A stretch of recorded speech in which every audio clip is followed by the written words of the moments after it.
Whispers of Pages presents In Another Country by Ernest Hemingway, read by Reynolds.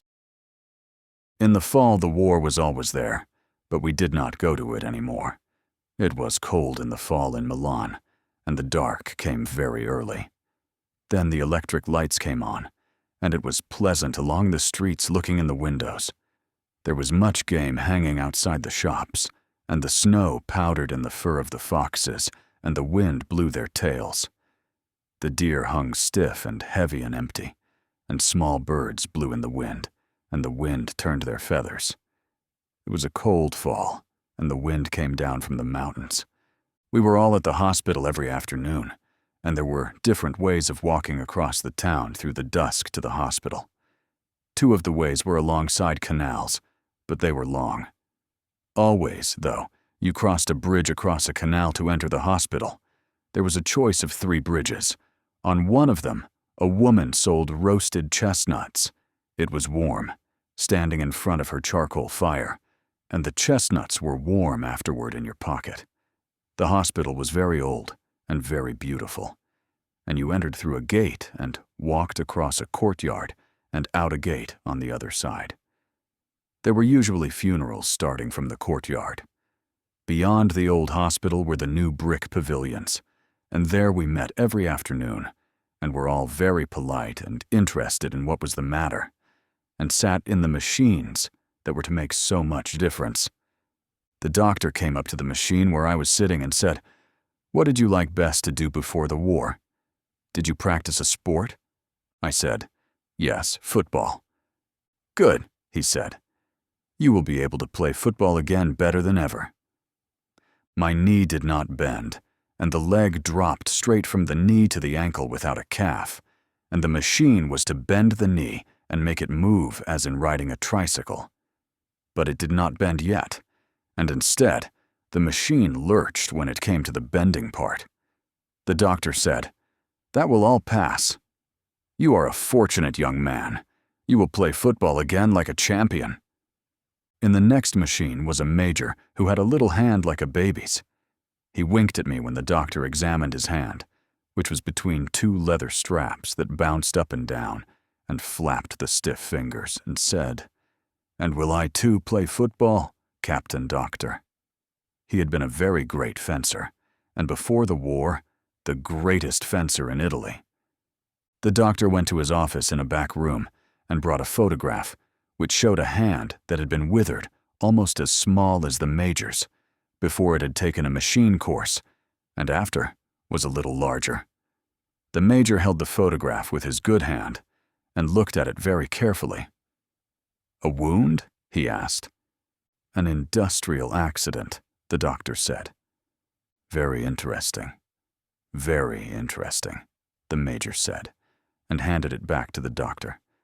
"You have confidence?" "No," said the major. There were 3 boys who came each day who were about the same age I was.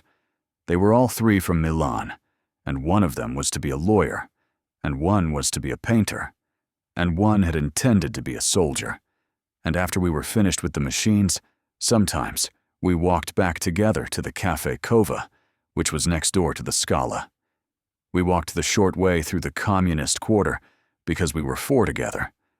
The people hated us because we were officers, and from a wine shop someone would call out, "Abbasso gli ufficiali," as we passed. Another boy, who walked with us sometimes, and made us 5, wore a black silk handkerchief across his face because he had no nose then, and his face was to be rebuilt.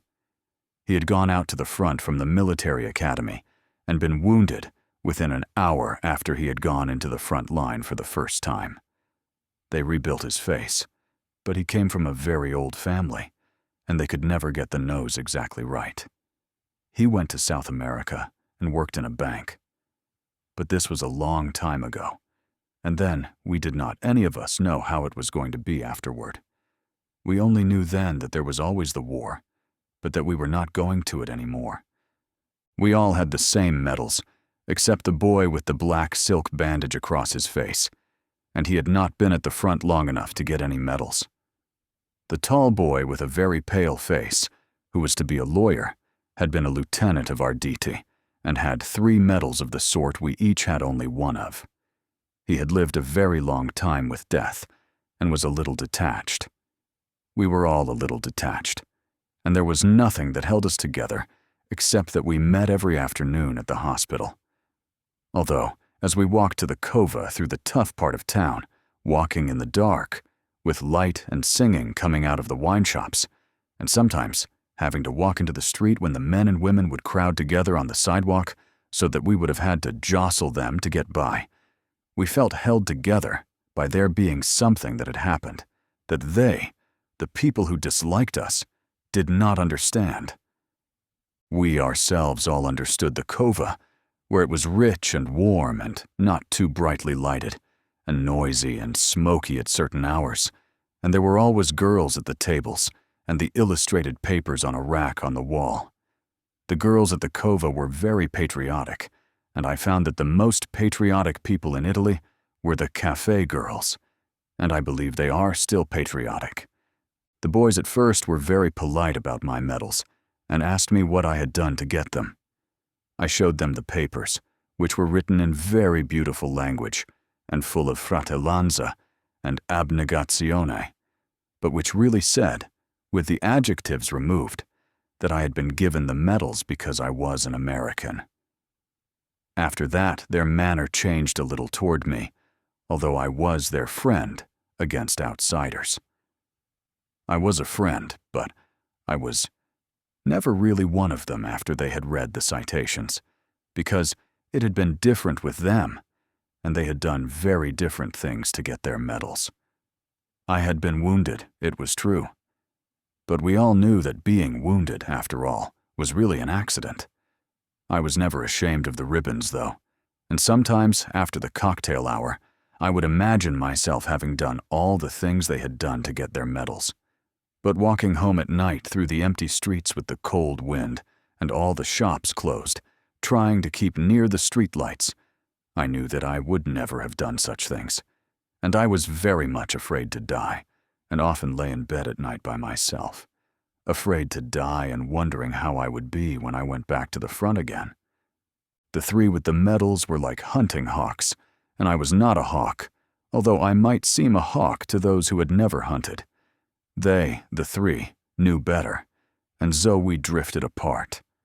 But I stayed good friends with the boy who had been wounded his first day at the front, because he would never know now how he would have turned out. So he could never be accepted either. And I liked him, because I thought perhaps he would not have turned out to be a hawk either. The major, who had been the great fencer, did not believe in bravery, and spent much time while we sat in the machines correcting my grammar. He had complimented me on how I spoke Italian, and we talked together very easily. One day, I had said that Italian seemed such an easy language to me that I could not take a great interest in it. Everything was so easy to say. "Ah, yes," the major said. "Why then, do you not take up the use of grammar?" So we took up the use of grammar, and soon Italian was such a difficult language that I was afraid to talk to him until I had the grammar straight in my mind. The major came very regularly to the hospital. I do not think he ever missed a day, although I am sure he did not believe in the machines. There was a time when none of us believed in the machines, and one day the major said it was all nonsense. The machines were new then, and it was we who were to prove them. It was an idiotic idea, he said, a theory, like another. I had not learned my grammar, and he said I was a stupid, impossible disgrace, and he was a fool to have bothered with me. He was a small man, and he sat straight up in his chair, with his right hand thrust into the machine, and looked straight ahead at the wall, while the straps thumped up and down with his fingers in them. "What will you do when the war is over, if it is over?" he asked me. "Speak grammatically." "I will go to the States." "Are you married?" "No, but I hope to be." "The more of a fool you are," he said. He seemed very angry. "A man must not marry." "Why, Signor Maggiore?" "Don't call me Signor Maggiore." "Why must not a man marry?" "He cannot marry. He cannot marry," he said angrily. If he is to lose everything, he should not place himself in a position to lose that. He should not place himself in a position to lose. He should find things he cannot lose. He spoke very angrily and bitterly and looked straight ahead while he talked. But why should he necessarily lose it? "He'll lose it," the major said. He was looking at the wall. Then he looked down at the machine and jerked his little hand out from between the straps and slapped it hard against his thigh. "He'll lose it," he almost shouted. "Don't argue with me." Then he called to the attendant who ran the machines. "Come and turn this damn thing off." He went back into the other room for the light treatment and the massage. Then I heard him ask the doctor if he might use his telephone, and he shut the door. When he came back into the room, I was sitting in another machine. He was wearing his cape and had his cap on, and he came directly toward my machine and put his arm on my shoulder.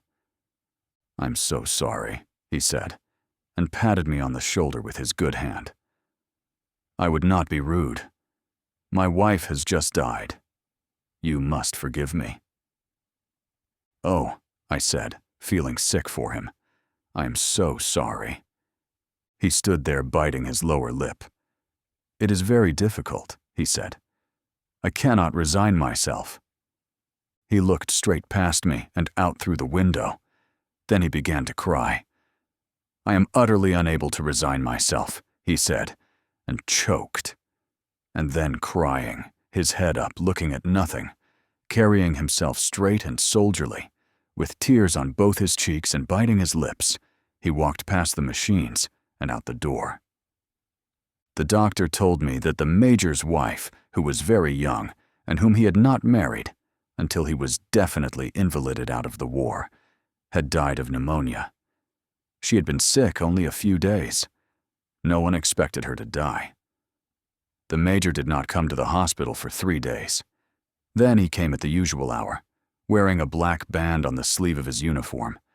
When he came back, there were large framed photographs around the wall of all sorts of wounds before and after they had been cured by the machines. In front of the machine the major used were 3 photographs of hands like his that were completely restored. I do not know where the doctor got them. I always understood we were the first to use the machines. The photographs did not make much difference to the major because he only looked out of the window. If you enjoy our audiobooks, please subscribe to stay updated with our latest releases. Happy listening and see you in the next audiobook.